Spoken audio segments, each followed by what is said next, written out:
time for questions, and we just want to go over some basic information. Yesterday, the Waseca Fire Department around 12 o'clock p.m. noon was paged out to the report of a brush fire that rekindled, and were asked to provide assistance. We got here and had a significant fire. Had ended up in the afternoon growing to about 12 departments responding to that call. At this time, our best guess is somewhere between 15, 16, 1,700 acres have burnt. We had 3 injuries, and those injuries were 2 firefighters and 1 civilian. I do know as of today that 2 firefighters have been checked at the hospital and have been released. And then I don't have an update on the civilian that was hospitalized. We can let Jake talk about where we're at today. I do know that we had the fire contained last night. The last unit left about 10 p.m. and we had it contained 100%. And then today we're doing some work, and I'll let Jake talk about where we're at today.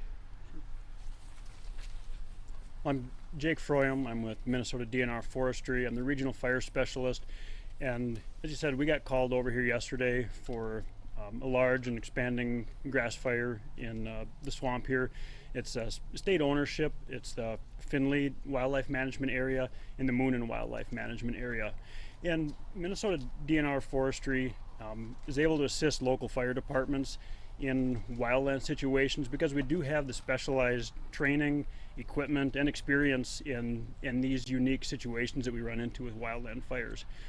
Yesterday we responded with about 10 people, a couple engines, and we did get some aircraft put up. That's some of the other resources that we have access to. We received help from the U.S. Fish and Wildlife Service. They also brought some resources, some tracked vehicles. Given the swampy, wet nature of the ground, those tracked vehicles were essential for getting work done. And because of the size of this fire, putting aircraft up really gave us an eye up there to have a good spotter, so we knew what was going on, what some threats were, and we were able to use some single-engine air tankers. Those were fixed-wing aircraft that were able to drop some retardant on some areas, and we did some work with helicopters as well to help slow the fire so we could get it suppressed real well moving into the evening. Now today we definitely had a change of weather, so things are looking a lot better. But given the size of this and the chance that things could be smoldering unnoticed, we have brought out about 40 personnel today, an assortment of engines and tracked vehicles again. We did fly the site with a helicopter this morning just to get some of that aerial intelligence, and we've been working it through the day. We found some hot spots and some smokes and things that we're really trying to get wrapped up so we can have this well contained and feel really good about leaving it at the end of the day today. We will be bringing back fewer resources tomorrow and to continue to just monitor the perimeter of this to be sure as things dry out that we don't see a rekindle and respreading. And that will be a day-to-day decision of how many days this takes, but we will be monitoring this for several days following. I'll turn it over to you. Good afternoon, Jay Doulas, County Sheriff. Our agency, our dispatchers took the initial call just before 12 o'clock noon, and when the landowner was requesting water trucks to the scene because the fire had spread, we immediately notified our local fire department, Waseca, and then our dispatchers did an incredible job of contacting all the other emergency services that needed to respond to this area and coordinate to get everybody to the right location. So the collaboration between the Waseca Fire Departments, the state, and everybody was outstanding. That's about all of the information I have at this time. I've been working with these individuals and the agencies to investigate entirely what happened and who was all involved. You've been, either for you or the chief, you mentioned this was a brush fire that had rekindled. So this was something that had burned before? Can you clarify that? That's what we're investigating to see what exactly happened and to talk to the people that were involved, and that's undergoing at this time. So the origin of this was the original fire a man-made thing, or is that's what we believe is to happen, but it's under investigation. somebody had been burning brush? That's what we believe. Okay. And then, can you elaborate at all on how many people had to be evacuated as precautionary measures and where? give a brief, Okay. brief Yeah. update on I that. was wondering, what path or who. Sure. And so this fire started where we're located at in southwest of here and headed essentially northeast. And so it's quite a path. It did jump a road at one point. That's how we got from Finley over to what they're calling Moonin and stuff. The important point that I want to make is that no houses, no structures were damaged or destroyed in this fire. They were all protected. I would say about 12 houses were either evacuated or either people self-evacuated or we asked them to leave. We did stage resources, tankers, brush trucks, hand lines, drop tanks to protect those structures as the fire moved in that I'm going to call northeasterly direction with those high winds. But and the other thing I just want to make clear is that we're very fortunate for all of the support that we have gotten as first responders and for all the agencies that have helped. Many law enforcement agencies, fire departments, state agencies, the DNR, everybody else. And like Jay said, it is under investigation at this time, and we'll try to figure out those answers. And follow up on that, when we were driving around, looking around, it was pretty remarkable how close it got to some of these homes, and in some cases went right around them. Was that how much luck was involved, and how much of that was defending the structures? I mean, what happened there? It was shocking to me that nothing burned. Yeah, I think that's the key. Is I think there was some luck. I think it also was some of that protecting that happened. Like I said, 12 fire departments. I'm gonna guess that we had somewhere between 20 plus engines. We had 30 to 40 tankers here, lots of grass rigs, UTVs, ATVs, the DNR with all their resources, the helicopters and airplanes. All of those were helping to control or protect those houses. It got very close to some of them. Yes, within feet. Yeah. Jake, do you mind talking about just how much the weather played a part in this massive fire? Sure. So the weather, of course, played a big part in this. Anybody that's been paying attention or even been in Minnesota this winter realize we haven't had much of a winter. So when we're coming off a winter without a lot of snow, snowpack helps lay that vegetation down flat, helps add a lot of moisture to it. And of course in winter our fuels and our vegetations also go dormant. There's no green vegetation there. So now when we start warming up, there's very low fuel moisture because all the fuels are receptive, they're dried, we say they're cured. And so the fuels are ready. Now we combine that with temperatures that are way above normal and humidities that dip fairly low, and you throw some wind on it, and that resulted in fire behavior and fire spread that was beyond what most that you could directly attack and put out real well. So it made it real difficult, and it also made the pace of the whole incident really fast because you had to keep thinking ahead, working ahead, and this fire was moving. It was able to, like I said, jump an entire road when we were trying to put in some suppression efforts there. So yeah, yesterday was the day. If something big was going to go, it was going to happen yesterday. And this was unprecedented, right? Like you've never seen anything like this before here. Around here we don't have a lot of that. Some of that in this part of the state is given our landscape, our land use being broken up with agriculture, roads, developments.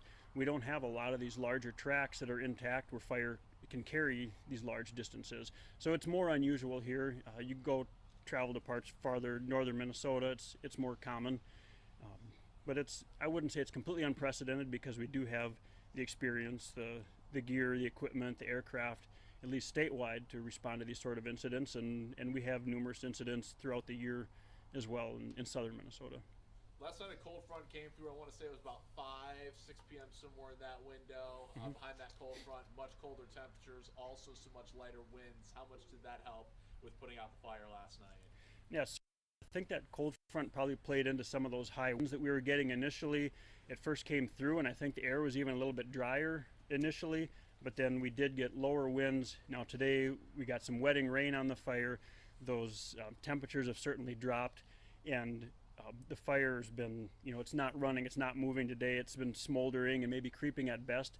So this is really a great day to try to catch this stuff, to get ahead of it, be on top of it. So in a few days, when we do start to see drier conditions again, we're not in a position where we're having to try to chase fire again. So yeah, today is, you couldn't have a better day to follow up a day like yesterday when you're trying to continue what we call mop up on a fire, go through and really check out for all those hot spots. Now, I know obviously we ended up getting a little bit of rain, a little bit of sleet earlier today, but how a lot of the totals ended up being fairly light. It only lasted for a little bit.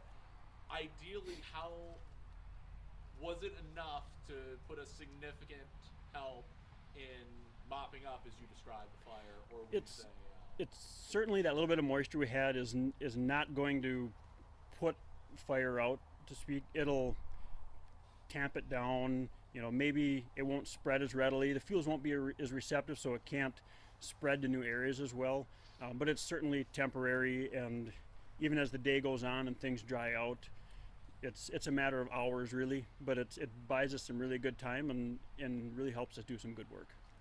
Tell us a bit about the cooperation from residents. I know you mentioned evacuating some, but I was out here last night and I heard some residents talking about, getting some food and water out to firefighters, and you said you got some evacuated, but there was also lines of residents out watching from a distance. So talk a little bit about the residents around here during the incident.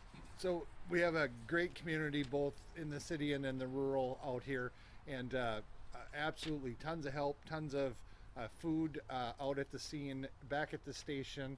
We're continuing to see that same support today, and we're getting it out to the crews, and we're very thankful and very helpful for all the efforts that the local people have helped in helping it when we need a little help. So, In addition to all the food and support that was provided, we also have to give thanks to some area farmers who brought in some big equipment, tractors and tillage equipment, to protect some of the homes that were in danger when the fire was creeping very close to their residence, as you guys have observed. So they made our work a little easier.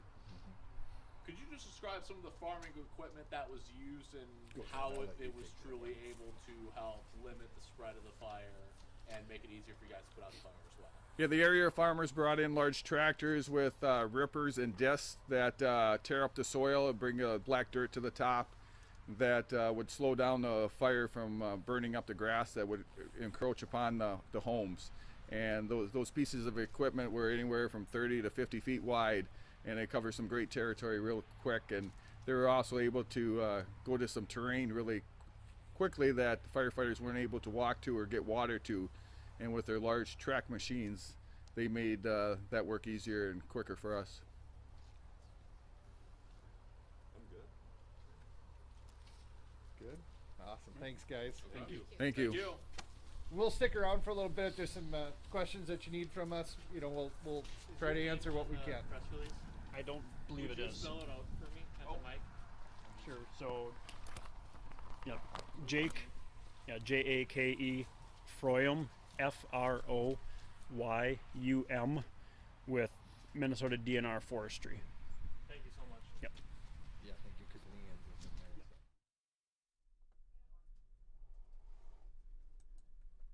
Following up on some breaking news there in Waseca, Minnesota, they've had wildfires recently, yesterday and today. They talked a lot about they were able to save all of the housing, all of the farm buildings in that area, which is pretty impressive. Over 2,000 acres, or nearly 2,000 acres, were burned. They used the fire chief and people from DNR were there as well to talk about what was all needed yesterday. They're actually still smoldering, still have hot spots today that they're trying to put out. The temperature dropped there and they had a little bit of sleet, which helped slow things down. But it was a brush fire that rekindled. They said they are doing some investigation to see exactly what happened and individuals involved. But they talked about over 20 engines, 30 to 40 tankers. They were able to put out that fire, in some cases, just feet away from houses. They also had the local farmers that were there helping with equipment that dug up dirt to stop the fire. in its tracks before it hurt anyone. There were 3 people that were injured, but no lives lost in this fire, which is just a huge congratulations, I guess, to the fire chief and everything that the fire chief and all the staff involved, everything that they were able to do. So that was happening in Waseca, Minnesota, yesterday and today. You know, they're just especially warning about fires because of the winter. The weather's played such a big role. We've had, you know, very minimal snow to no snow in a lot of areas, warmer temperatures, and this is just making an extremely strange red flag type warning for fires this year. And so they're calling it a red flag warning is issued for extreme fire risk. So when they issue this, it means that fires can spread quickly, easily progress out of control. So they're suggesting obviously no big burns, no campfires. Campfires are discouraged. If you have any kind of a fire, to make sure you're pouring water, making sure it is completely out before you leave that area. There's also a place you can go online to check out the fire risk. And so it is dnr.state.mn.us. So it's kind of long there. dnr.state.mn.us. And you can see what the fire danger is and where the burning restrictions are. So let me clear that up for you here. Yeah, so right now in our area, it's a moderate risk for most of our viewing area. Down near the cities and near Rochester, Minnesota, it's very restricted. High risk means that fires are starting easily and spread fast. So again, kind of unusual for this time of year, kind of something that we're having to deal with our very nice winter, but make sure that you're following those regulations and try to restrict that. And again, thank goodness to Waseca's emergency fire department and personnel there and local farmers that they were able to save all of the houses, all the farm buildings, and no people that were seriously injured in that. I'm Jessie Elmett, your host of Valley News Now.